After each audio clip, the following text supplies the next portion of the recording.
Okay, thank you very much for your patience this afternoon. I have a department meeting, so I wanted to make sure you don't get behind in the lectures. The last time that we were talking about the DNA, we were talking about it in the form of chromosomes. Think of the chromosomes as if you were starting off with 46 separate, uncoiled pieces of rope. If I want to move all that rope from one room to another, that gets to be very, very clumsy. And then on top of that, if I have all of those pieces of rope duplicated, I now have about 92 pieces. It is going to be a lot easier for me to move all those bundles of rope if I take them not as uncoiled long strands, but basically coil them all up and I've got 92 bundles. It's easier to move around. So what happens is, and this of course happens, the duplication occurs in S phase of the interphase of the cell cycle. You're going to have the chromosomes, the DNA, copied. Okay. Now, if you go to the next slide, we have to keep in mind that there is a central dogma, a central theme that we see in biology. That is, DNA leads to the formation of RNA. RNA leads to the formation of proteins. So basically, a gene is a functional unit of heredity. A particular strand of DNA will contain that functional unit of heredity in biochemical form. All of the code for that particular protein will be in the nitrogenous bases that we see. The nitrogenous bases from one strand to another have a means to provide some stability, and that is basically by hydrogen bonding. Cytosines will bond with guanines. Guanines will bind with cytosines. Adenines bind with thymines. Thymines bind with adenines. There are two hydrogen bonds between the A's and the T. There are three between C's and G's. Okay? Now, a triplet, that is three nitrogen base pairs, are going to code for a specific amino acid on the protein sequence. And by the way, if you look at the sequence, you're going to see that there's actually instructions for start as well as stop. And we'll get into that right here. Now, don't worry, don't lose sleep. I'm not asking you to memorize all the examples of the genetic code. Just get an idea that they're triplets here, okay? When you start off with DNA, you're going to have basically the reverse of that when you get to the coding strand. In other words, for every AAA on the other side of the strand, you've got a TTT. But when you transfer this information from DNA to messenger RNA, that's where when we go from a transcription from DNA to RNA. Instead of T's, because RNA doesn't have thymines, it has uracil. So start off with the code being AAA, it ends up in messenger RNA as UUU. We get into this unique transfer RNA. Remember the three major types. There's ribosomal RNA, transfer RNA, and messenger RNA. Now, the transfer RNA brings in that particular amino acid, such as phenylalanine. How this occurs is that the transfer RNA has a small sequence called an anticodon. The anticodon will bind very briefly to the mRNA codon. This will all occur inside of the ribosome. And that kind of works out well. It fits well if you think about it, because the tRNA is coding for an AAA sequence, which will have a brief hydrogen bonding with the messenger RNA. And there you will have the code for phenylalanine. As I said, you don't need to memorize all of these. You do need to see how we move from a transcription, from DNA to RNA, and then translation from the messenger RNA to a sequence of amino acids. So you're going from nucleic acid and translating it into a sequence of amino acids that make up the polypeptide. As I've said to you before, DNA is consisting of double strands. Okay, they first must be separated to get at the nucleotide sequence. In other words, you have to unzip the two strands of the paired DNA.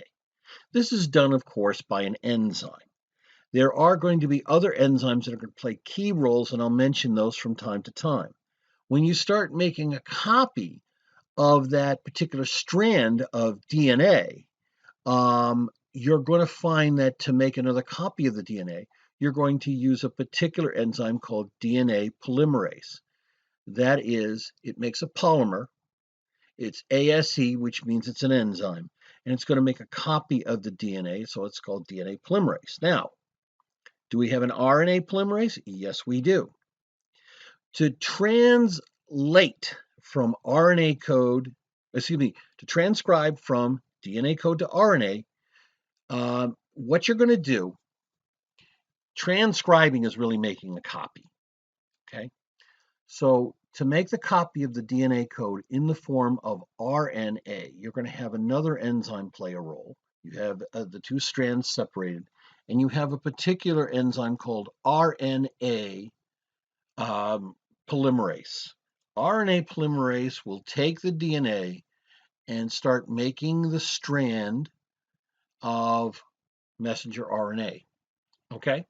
Now, messenger RNA has to leave the nucleus because all of this transcribing is occurring inside of the nucleus. Okay? So far, so good? Yes, it can get confusing. That's why I'm giving you particular emphasis on words. So DNA is transcribed to RNA. So it's like making a copy, but the copy is in the form of ribonucleic acid as opposed to DNA. The RNA code is going to leave the nucleus, and there it's going to meet up with a ribosome. And the RNA code is going to translate from nucleic acid to an amino acid sequence. Now, when we get outside of the nucleus, we're going to have the ribosome. And the ribosome actually, as I mentioned to you before, it's got a framework of ribosomal RNA, and it's got a bunch of these proteins attached to it, which gives it that kind of glumpy, globular, sort of lumpy-looking shape. There's two parts to it. So it's a bunch of different proteins that attach to the scaffolding, so they can assist in the different procedures that have to occur to make the DNA, to make the amino acid sequence, okay? Now, in summary, the DNA triplets determine the sequence of the messenger RNA codons. The messenger RNA codons determine the sequence of the transfer RNAs. Those transfer RNAs have a very important role. They are going to transfer amino acids because of their unique RNA code. Okay, they're going to match with the codon. So the messenger RNA codon was referred to as a codon. It's a triplet of nucleic acid sequences, the nitrogen bases, and it's going to bind down. Now, the transfer RNA has really two major components: the actual amino acid that's attached to it, and the anticodon. The anticodon will mate or briefly attach to the messenger RNA codon, and there you go. That amino acid will be delivered into the manufacturing assembly of the ribosome to make that sequence of amino acids in the polypeptide protein. And you can see this here. We're going to start off with transcription. So that's transcription, transcribe, make a copy from DNA to RNA. First, you got to unwind the DNA to have access to the nucleic acid sequence, to the information that's in the nitrogen-containing bases. Then, and this is partly due to an RNA polymerase, it's going to read the DNA information, and then it's going to basically start to assemble the messenger RNA information. So basically, where the DNA has, let's say, a thymine, the messenger RNA will have an adenine. Where the DNA has a cytosine, the messenger RNA will have a guanine, and so forth and so on. And you can see how that little RNA polymerase zips down the exposed area. You'll notice that you will have codons. 1, 2, 3, first codon. 1, 2, 3, next codon.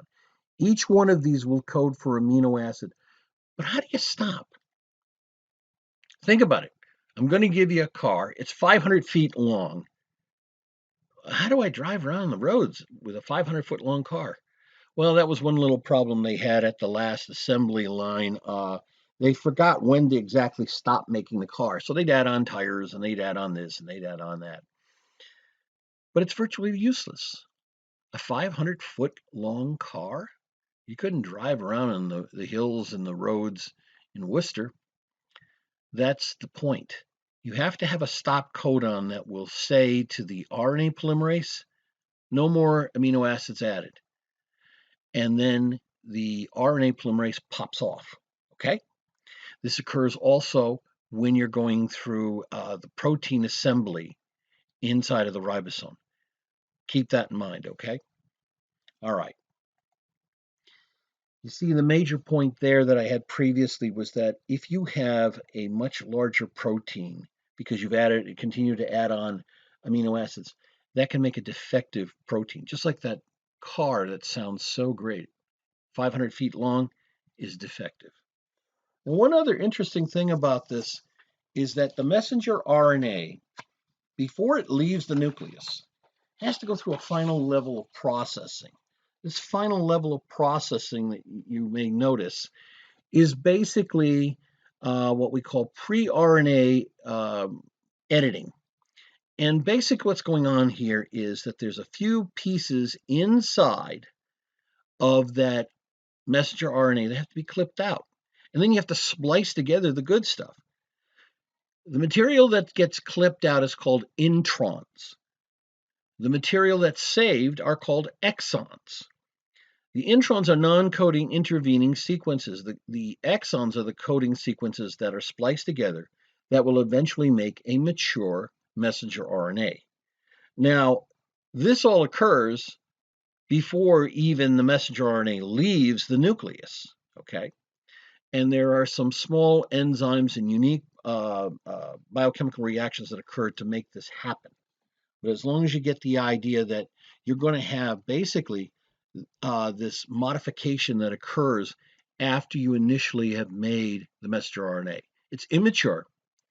You splice or you remove, you cut out, edit out the introns, and then splice together the rest of it, and then you have a mature messenger RNA.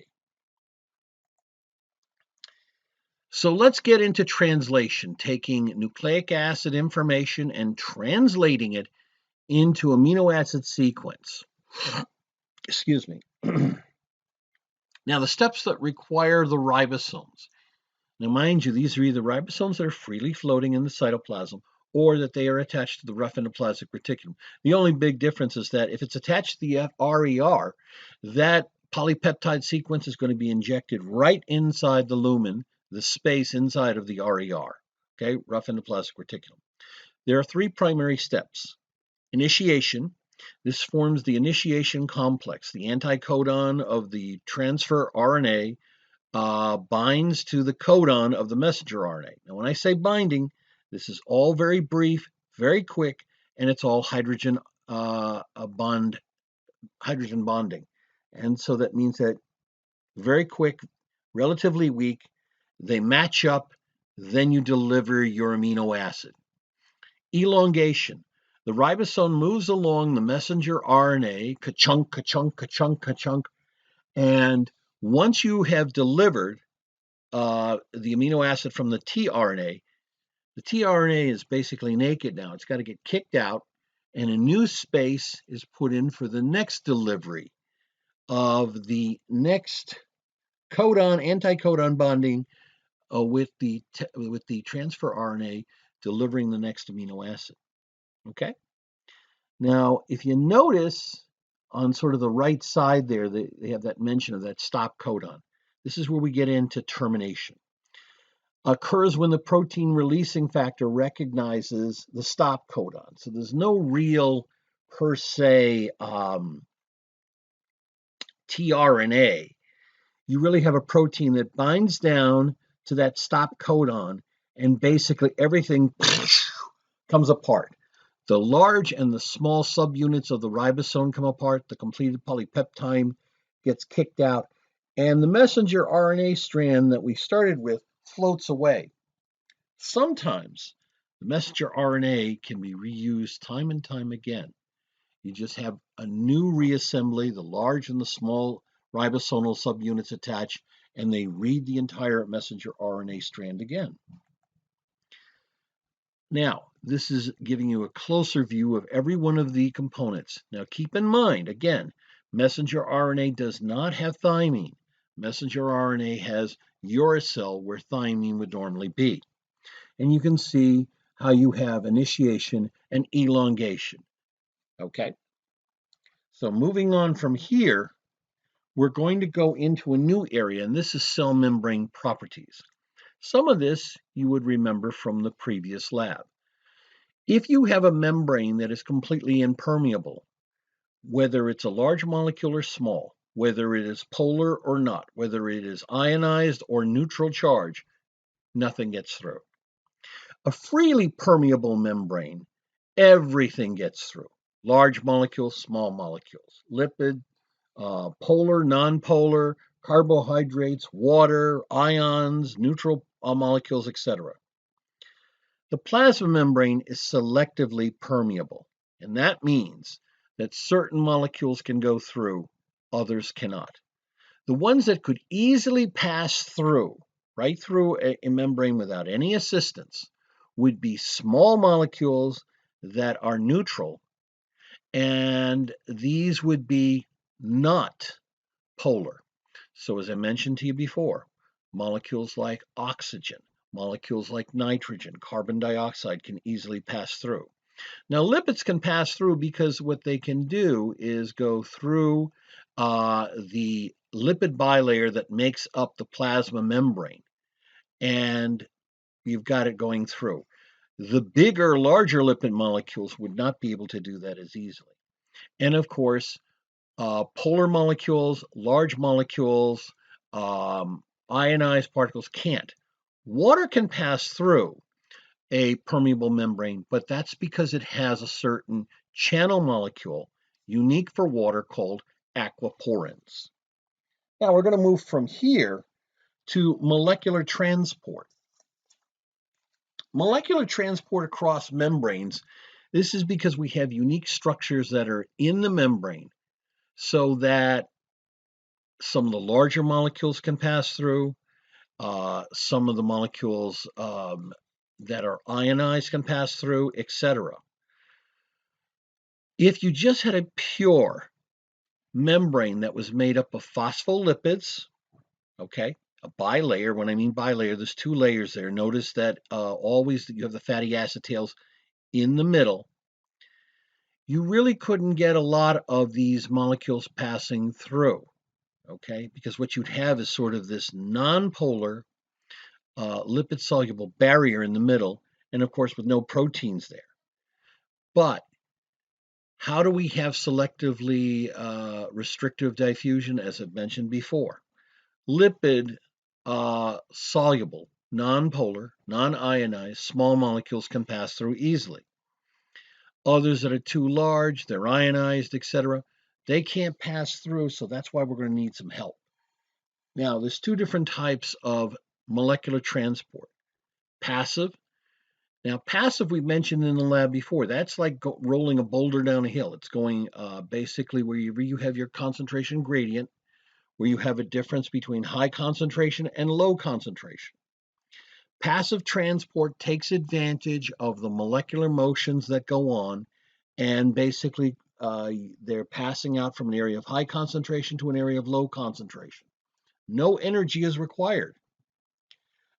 Examples of this include simple diffusion, osmosis. Now that's the passive transport of water molecules. Usually they use, as I mentioned before, the channel molecules aquaporin. Then we have what we call facilitated transport, otherwise called carrier-mediated transport. Facilitated means to help. So you've got carriers and you've got channel proteins that exist in the membrane. They allow molecules to go basically from areas of high concentration to areas of low concentration, whether the direction is from the outside of the cell to the inside or from the inside to the outside of the cell. All passive, no energy required, nothing, just channels and carriers. Now, active transport, that's different. You're going to basically go from low concentration to high concentration. It's like pushing a boulder up a hill, and that's going to be really weary and tiresome because you're going to have to use energy. And you're going to have special proteins called molecular pumps. They are going to help push these molecules going from areas of low concentration to areas of high concentration. Now, keep in mind that we also use the term extracellular fluid. This is the fluid surrounding cells on the outside of the cells on the outside of the plasma membrane. We also call it interstitial fluid. And what we've got to deal with is the issues, as it's mentioned in the book, both passive and active transport. Passive, again, does not require ATP, so you don't need energy. The cases of that are carrier-mediated transport or diffusion. Active requires ATP. It requires energy. Now, there are some carrier-mediated transport that actually works in an active process. We'll show you that later on. We also have the examples of vesicular transport, where the products are actually being transported from one side to the other, from, let's say, low concentration to an area of high concentration. But vesicles, membrane-bound structures, are going to be in part the transport vehicles. So let's go over diffusion again. This is driven by the thermal energy of molecules. Keep in mind thermal energy. The higher the thermal energy, the greater the vibrational activity of the molecules. You can bring down items to much, much colder temperature, and you would slow down the rates of diffusion. But keep in mind also that the movement is random. Usually you're going to be going from areas of high concentration to areas of low concentration. As you see the dye cube there and you put it into a beaker of water, what happens? Well, when the cube starts breaking down, you've got immediately around that cube an area of high concentration of the dye molecules. Then as it begins breaking down further, you have this dispersal where you have an area of still high concentration. You can see the dye molecules there. But what eventually happens is you end up with completely all of the liquid in that beaker having dye molecules in it.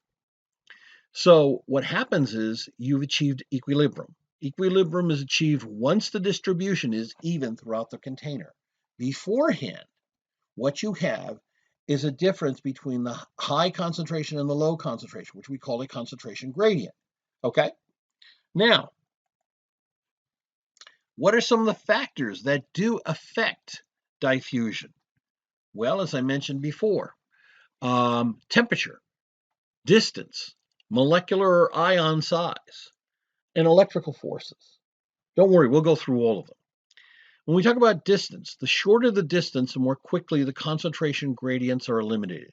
So, if you've got an area of high and low, and you only have to go like 5 inches or 12 inches, gee, it's not going to take you very long for those molecules to disperse from an area of high concentration and go over to the areas of low concentration. If you're talking 12 inches, hey, you've got equilibrium in a very quick time. But if you were talking about, compared that to the distance of, let's say, 30 feet, it's going to take you much longer. The distance between high concentration and low concentration is 30 feet. It's going to take you much longer for that diffusion of the molecules till you reach equilibrium, where the concentration is equal everywhere in that distance. Now, another factor that influences diffusion is molecular or ion size. The smaller the molecule or ion, they move faster. Big ones, big molecular structures, take longer because it takes longer for them just to move. And they have to pass through other parts of that medium as they diffuse outward, okay? Also is temperature. Temperature is another factor that will affect diffusion. Let's go back to that dye in the beaker for a second. And you actually did those lab experiments last week. If you remember, the difference in the diffusion, if you had, let's say, those diffusion membranes, and instead of it being difficult for the ions to pass through and being difficult for the starch that couldn't pass through, but the water could pass through, if you had chilled the water down, it would take much longer for the molecules to move, to diffuse, to travel. But if you heated up the water, let's say 150, 180 degrees, you haven't boiled anything, but you definitely have made the molecules move around in the water much faster. So the basic principle here is this: the higher the temperature, the faster the diffusion rate. Also, what about the concentration gradient? If the steeper, that is, the greater the difference between high concentration and low concentration in that gradient, the faster diffusion will proceed. Also, finally, electrical forces. Now, what I mean by that is, what if you had a bunch of ions there? Opposite charges will attract, same charges will repel. So attraction or repulsion can affect the ion diffusion rates. Hey, if I had a bunch of positively charged ions and I have a negative wire, let's say a distance away in that grid, in that gradient, and let's say at the gradient where the electrical negatively charged area is there's no concentration, and then I have all these positively charged ions on the other side of the concentration gradient, they're going to get pulled toward that negatively charged grid, to that negatively charged electrode. If you have the same charges, they're going to repel, so it's going to make it much, much more difficult for ion diffusion rates to occur. I hope that makes it a little clearer there. So we started talking about diffusion. We talked about the factors that play a role in influencing it. I've mentioned to you some of the basics earlier, where lipid-soluble molecules, water, soluble gases like O2 and CO2, they can diffuse across the lipid bilayer. Then we get into diffusion of water molecules, pass through by aquaporons. You're basically going to go from an area of high concentration to an area of low concentration. Keep in mind in solutions that if you have a water-based solution, the solvent, which is always in greater quantity, is going to be the water. The solute is whatever you dissolved in the water. With large molecules that can't fit through the membrane channels, they can't diffuse, etc., you're going to have a carrier mechanism. Now, let's talk about osmosis for a minute, because you did some of these experiments last week in the lab. Osmosis is the diffusion of water molecules across a selectively permeable membrane. So basically what you have is this: the concentration of water, the solvent, is affected by the concentration of the solute. Because when you talk about a solution, if you have a lot of solute, you will have less solvent. If you had pure water, you have no solute, so you've got the highest concentration of the solvent. Osmotic flow is the movement of water driven by osmosis, so it's driven by this concentration gradient. You're always going to go from higher concentration to lower concentration. Now, the osmotic pressure, this is something a little different. I know you might be sitting there and saying to yourself, why is this so important? Well, when you think about it, you could compare it to fluid moving across a capillary blood cell, a capillary wall cell, and then getting into the tissue. If the tissue has much lower concentration of water, and if the blood plasma itself has a much higher concentration of water, the water is going to move from the bloodstream inside the capillary out into the tissue. And vice versa would occur if it was the other way around, where the tissue has a large amount of water and the bloodstream in that capillary is much lower in water. Then you're going to have this force of water going from the tissue back into the blood capillary. Okay? Keep in mind that the force of pure water that moves into a solution as a result of its solute concentration, you can see this U tube here. Now, mind you, keep in mind that it's a selectively permeable membrane. In the selectively permeable membrane, only water molecules will go from one side to the other. So if you put the membrane, set it up in that U tube, one side's got, if you notice the larger spheres, the purplish spheres, it's got a lot less solutes. And the water molecules are a lot more. On the B side of that tube, it has a lot more solute molecules, and therefore it has a lot less water molecules. So where are you going to go? Water molecules that have, on the A side, a lot more water molecules. On the B side, a lot less water molecules. Well, the water will begin moving in the direction from A to B through the selectively permeable membrane, which only allows water to go. And that's why you see in the middle example, the volume has decreased and you've achieved water equilibrium, that is, the concentration of water is equal on the B side. But notice that the volume has increased. Now you can reverse this too. You can measure all of this by applying a force that's equal and opposite to that osmotic pressure force. And you'll see how this works later on in blood vessels and capillaries also. Let's move on. We have to deal with the concept of osmolarity or osmotic concentration. That's the total solute concentration in an aqueous solution. As I said to you before, solution is equal to solvent plus solute. So here we're dealing with the concentration of solute. That's osmolarity. Tonicity, though, is a description of how the solute affects the cell. Remember, when we talk about tonicity, we're usually comparing a solution and its solutes to something else. You're going to compare it to what's inside and outside of a cell. You're going to compare it to a variety of other examples that you might see. But some of the best examples right off the bat are dealing with, yes, red blood cells. And we dealt a little bit about that last week. Think about it this way. If I say that the solution is hypertonic to that red blood cell, I have a greater concentration of solutes outside of the blood cell than inside. A hypertonic solution would cause literally the blood cell to start crumpling up as it has the water inside the cell leave and go to the outside solution. If I say that the solution is isotonic, iso refers to same. That means that the solution outside the red blood cell and the solution inside the red blood cell have the same amount of solutes and hence also the same amount of solvent. There's no net change.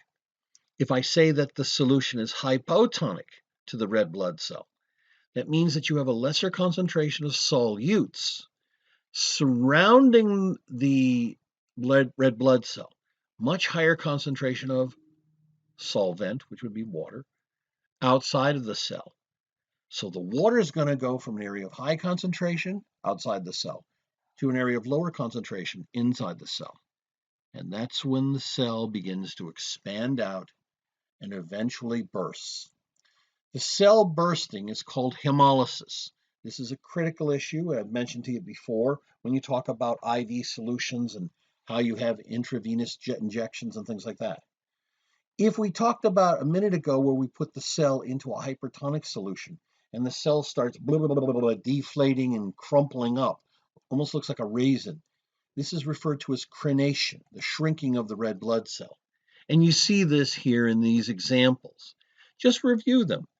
Red blood cell in isotonic solution, everything's fine. Equal amount of molecules of water go in and out at the same time, no change in the shape of the cell. Hypotonic solution, you have more water molecules outside than inside of the red blood cell. The red blood cell continues to fill up and expand. Eventually, it will burst. Red blood cell in a hypertonic solution, you have a greater amount of solutes outside and thereby lesser amount of water outside. The cell starts having its water molecules leave the inside of the cell, migrate out, And so the cell loses volume. It's just like deflating a balloon. And so it crumples up, and that's called crennation. To help you, the solution to be isotonic has to be the same concentration, which is 0.89%, as inside the red blood cell. That's where we get into isotonic saline. And I mentioned to you before that question, what happens if you inject into a vein 100% pure water? Well, what you end up doing is causing a lot of the red blood cells that get surrounded by this pure water to burst. And that's not a good thing. Now, you probably have heard of this from the poet, water, water everywhere, and all the boards did shrink. Water, water everywhere, nor any drop to drink. This is from the Rime of the Ancient Mariner by Coleridge. Let me give you a pointer about what they're talking about. First off, he feels cursed because here he has great abundance of water around him, but he can't drink this. Why? If you consume salt water and you're already beginning to get dehydrated and need fresh, pure water, all you're going to do is the body, to maintain homeostasis, is going to flush out the excess salts. That's going to make you urinate more, and you will become faster and more greatly dehydrated as a result. What about the boards? What we're talking about are the floorboards. If you've ever gone on to an old wooden ship, you will see that they have floorboards. Why do they shrink? Well, what literally happens is you got to remember that floorboards, wood, has water inside of it. Not a lot, but if you have constantly seawater exposed to the exterior, that's going to be a lot more solutes, and so the water is going to migrate out of the boards, and the boards will lose volume. Somewhat imperceptible, but still enough to cause the shrinkage. That's why you have sailors swabbing the deck. They're washing off the excess salts to prevent the boards from shrinking. Moving on. Didn't think you'd learn that fun stuff, huh? Anyways, what we're going to talk about now is carrier-mediated transport. Now, keep in mind, a carrier mediating is helping. Some of the molecules are just too darn large, or they're insoluble in lipids, and they have to be facilitated across the cell membrane. Simple example, glucose. Glucose is a whopping big molecule compared to what molecules will pass through the phospholipid, the plasma membrane. Now, carrier proteins, these are transmembrane proteins, okay, integral proteins. They move substances from one side to the other. Now, some proteins carry actually two items across the membrane, sometimes in one direction only. This is called cotransport. So they'll grab two different molecules, let's say a sodium ion and a glucose, and pop them inside. Others do the opposite. So they're considered what they call not symport, it would be antiport. So in other words, one molecule or one particle goes inward, the other particle goes outward. Okay, so movement in opposite directions. This is a countertransport. It's also referred to as countertransport, and the protein is usually called an exchange pump because you're exchanging one molecule that's going to be going from outside the cell to the inside, and another molecule is going to go from the inside back to the outside. An example of a carrier-mediated transport, one of the most important ones, yes, folks, you need to know this cold, hard, and fast, is the sodium-potassium exchange pump, okay? The sodium-potassium exchange pump basically will transport against the concentration gradient. So if you take a look at somewhat the orange spheres, those are potassium. There's actually more potassium inside the cell than outside the cell. The purple spheres, those are sodium. There's actually more sodium outside the cell than inside the cell. So if you're transporting sodium from inside low concentration to outside high concentration, you're actually pumping this out. And if you're also transporting potassium from low concentration to high concentration, from outside lower concentration to inside higher concentration, again, you're pumping. So you need energy to do that type of ion pumping. and that requires hydrolysis of ATP. When you break down ATP to get that energy, you're going to break off one of the phosphates, and you're going to end up with ADP, that's adenosine diphosphate, and inorganic phosphate, PI. Okay, so the sodium is transported outside of the cell. The potassium ions are transported inside of the cell. This particular exchange pump can also be referred to as a sodium-potassium ATPase. ACE referring to sort of a enzymatic activity. And what it does is it breaks ATP to do the pumping. All righty. Now, carrier-mediated transport. Okay. Remember I talked before about how you have some situations where the molecules are put, a molecule and another type of ion or something gets sent in the same direction. That's what you have here. If you look on the left, you see a glucose molecule attaches and a sodium ion attaches.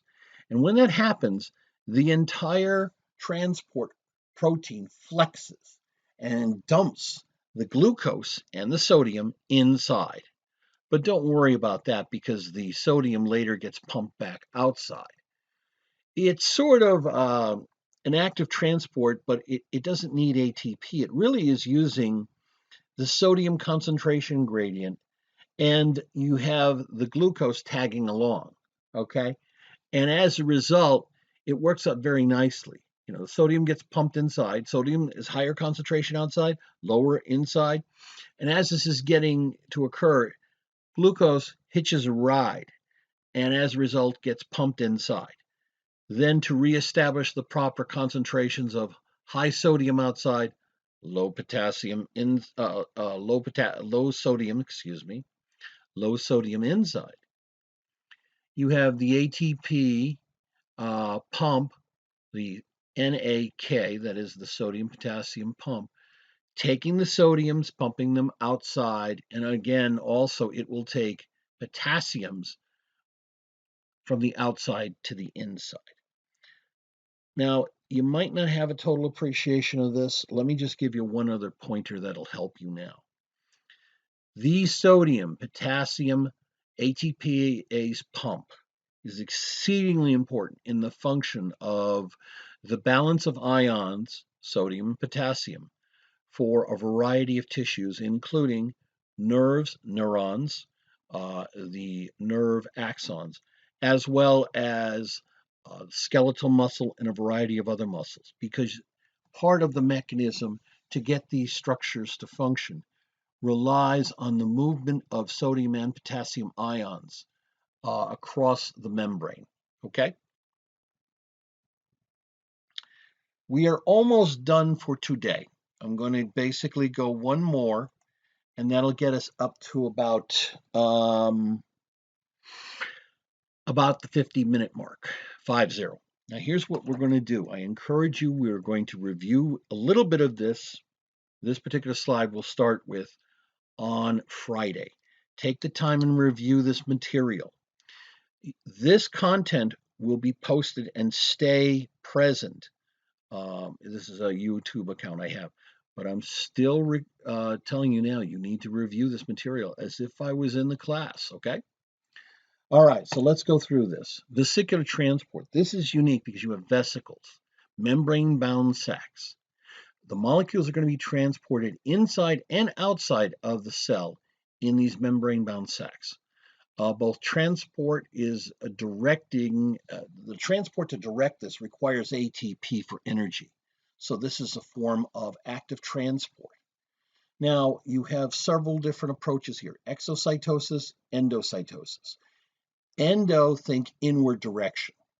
The vesicles formed are called endosomes.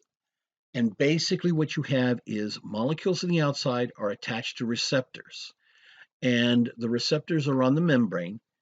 And a bunch of these receptor with their ligand, with their materials bound to them, kind of cluster together. They migrate together.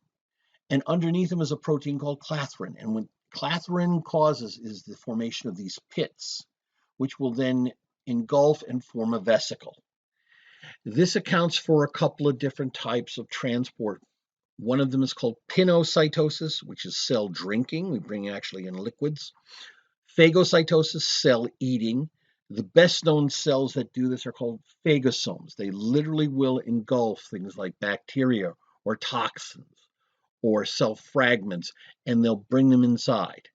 Now, phagocytosis requires pseudopodia, sort of these extensions of the membrane, to kind of engulf and encapsulate the particle as it brings the membrane-bound particle inside.